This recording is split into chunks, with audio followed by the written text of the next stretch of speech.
ఇదిగో నీ hall ticket. నీకు ఎగ్జామ్ కి టైం అవుతుంది, బయలుదేరు. అలాగే అమ్మా. బాగా రాయాలి. అలాగే అమ్మా. అమ్మా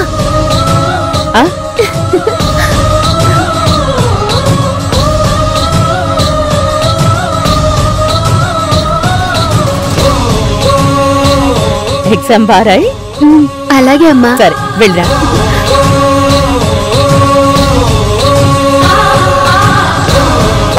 అమ్మా అమ్మా,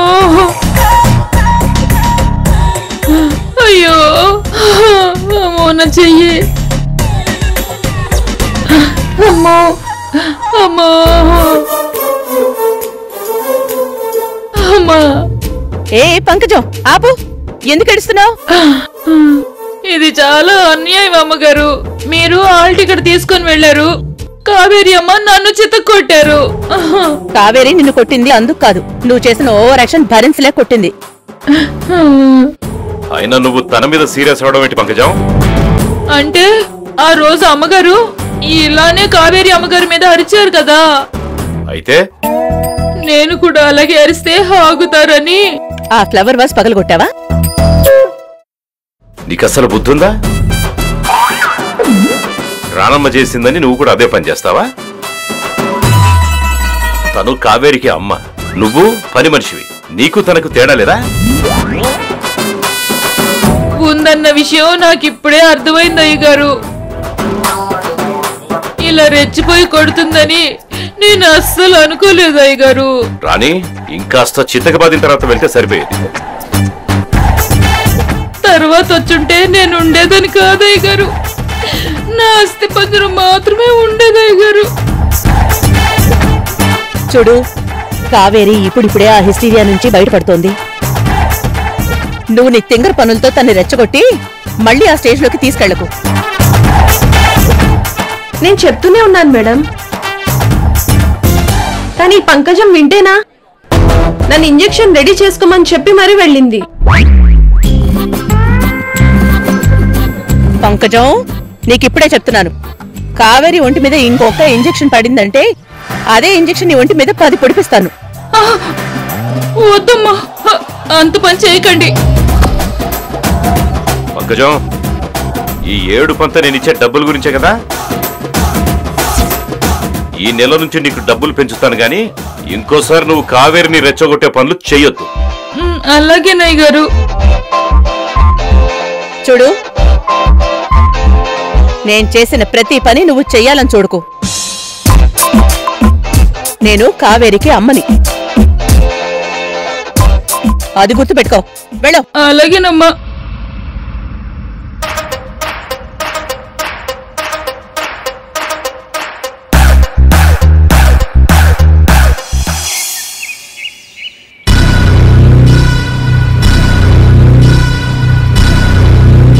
ఎక్కడికి రా? ఎక్కడికి తీసుకెళ్తున్నావు? చెప్తాను కదరా, వెయిట్ అండ్ సీ. అరే చెప్పరా బాబు, నిన్ను నమ్ముకుంటే నట్టేట్లో ముంచేస్తావు. నీ సంగతి నాకు బాగా తెలుసు. ముందు ఎక్కడికి వెళ్తున్నావో చెప్పు, లేదంటే నేను కారు దిగేస్తాను. హే హే, ఆగరా.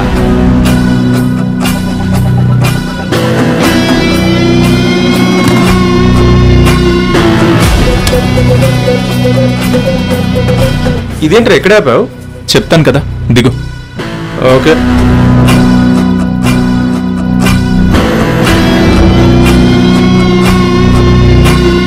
ఇదేంట్రా ఇక్కడ ఆపావు?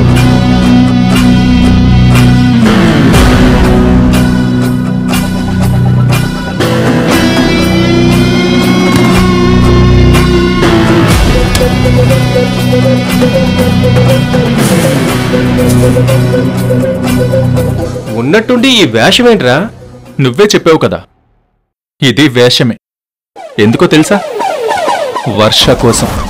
ఏంటి, వర్ష కోసమా? ఎస్, ఇప్పుడు వర్ష ఈ రూట్లోనే నడుచుకుంటూ వస్తుంది. మనం కాదు, నేనే తనకి ఎదురుగా వెళ్తాను. నన్ను చూడుకని నమస్తే సార్ అంటుంది. వర్ష, నువ్వేంటి ఇక్కడ అంటాను. గుడికి వెళ్ళొస్తున్నాను సార్ అంటుంది. నేను కూడా ఇదిగో గుడికి వెళ్ళొస్తున్నాను అంటాను. వర్ష గుడికి వెళ్తుందన్న విషయం నీకెలా తెలుసురా? రే, ఆ అమ్మాయి గురించి నీకు తెలియని విషయాలు నాకు బాగా తెలుసు. తను గురువారం పంజాగుట్ట సాయిబాబా గుడికి వెళ్తుంది. శనివారం శ్రీనగర్ కాలనీలోని వెంకటేశ్వర స్వామి గుడికి వెళ్తుంది. మరి ఆదివారం వాళ్ళింటి చివర ఉన్న కాఫీ క్లబ్కి వెళ్తుంది. రేయ్, ఇన్ని విషయాలు నీకెలా తెలుసురా? మనోడికి అంతకంటే వేరే పనే ఉంది. ఆడపిల్లలు ఎక్కడుంటే వాళ్ళ వెనకాల తిరగడమే కదా ఈయన పని. ఏయ్ నువ్వా? నేనే. ఏయ్ నువ్వు నా వెనకాల ఎందుకు పడుతున్నావు? నువ్వు అమ్మాయిల వెనక పడుతున్నావు కదా, అందుకే నేను నీ వెనకాల పడుతున్నాను. ఏంటి ఆశ్చర్యపోతున్నావు? నేను మోసపోయినట్టుగా ఇంకొక ఆడపిల్ల మోసపోకూడదంటే నేను నీ వెనక పడాలి కదా మై డియర్ మొగుడు గారు. ఏయ్ నేను నీకు మొగుడేంటి? నువ్వు కాకపోతే ఇంకెవరు? ఈ జన్మకే కాదు, ఎన్ని జన్మలెత్తినా నువ్వు నా నుండి తప్పించుకోలేవు. మీ నాన్నగారికి మంచి కొడుకులాగా బిల్డప్ ఇచ్చి ఆయన కోసం ఆఫీసుకు వెళ్తున్నట్టుగా షో చేసి కంపెనీ డైరెక్టర్ గా వెళ్లి ఆఫీసులో కూర్చుని అమ్మాయికి లైన్ వేస్తున్నావు కదా. ఏయ్ ఈ విషయాలన్నీ నీకెలా తెలుసు? నువ్వు అవునన్నా కాదన్నా నేను నీకు భార్యని. భార్య అంటే భర్తకి నీడ లాంటిది. నువ్వెక్కడికి పోయినా నీ నీడ నీ వెనకాలే తిరుగుతూ ఉంటుంది. నేను అంతే. నన్ను విడిచి వెళ్ళడం నీ వల్ల కాదు. నువ్వు ఎక్కడికి వెళ్ళినా నిన్ను ఫాలో అవుతూనే ఉంటాను. నీ గురించి ఆరాలు తీస్తూనే ఉంటాను. చూడు, ప్రతిసారి అమ్మాయిలు నీకు పడిపోతారు అనుకోకు. అందరూ నా అంత అమాయకంగా ఉండరు. నువ్వేంటో నాకు తెలియక ముందు నేను నీ మాటలు నమ్మాను. ఇప్పుడు నువ్వేంటో తెలుసు. నీ వల్ల ఇంకొక అమ్మాయి మోసపోకుండా ప్రతి క్షణం అడ్డుపడుతూనే ఉంటాను. నీకు వేరే దారి లేదు. నువ్వు నన్నే పెళ్లి చేసుకోవాలి. తప్పదు మై డియర్ మొగుడు గారు. నిన్ను కూల్ కూల్, మరీ రెచ్చిపోకు. కంపెనీలో డైరెక్టర్ సీట్ అంటే మీ నాన్న సులభంగా ఇచ్చారు, కానీ అమ్మాయిలు అంత సులభంగా నీకు దక్కరు.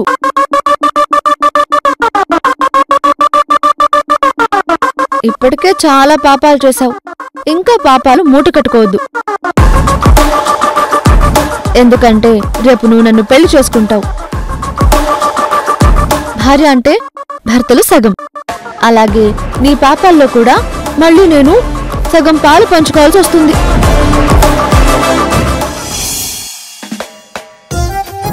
అయ్యగారు, అయ్యగారు, ఏంటి?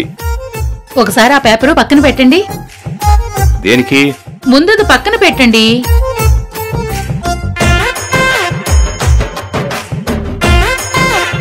ఏంటో చెప్పు. ఇదిగోండి. నా చేతులు పెట్టావేంటి? గుడికి వెళ్ళొచ్చాను అయ్యగారు. అలాగా? ప్రసాదం పెడితే సరిపోతుంది కదా. ఈ పువ్వులు పూలదండలు ఇవన్నీ నాకెందుకు? ఏమో అనుకున్నాను అయ్యగారు, మీరు నిజంగా వద్దులేండి, ఏమన్నా అంటే బాధపడతారు. పంకజం, నువ్వెవరితో మాట్లాడుతున్నావో కాస్త తెలుసుకుని మాట్లాడు. తెలుసు అయ్యగారు, కొంచెం కూడా భార్య మీద ప్రేమ లేని వ్యక్తితో మాట్లాడుతున్నాను. ఏంటి అలా చూస్తున్నారు? నేను మాట్లాడేది మీ గురించి అయ్యగారు.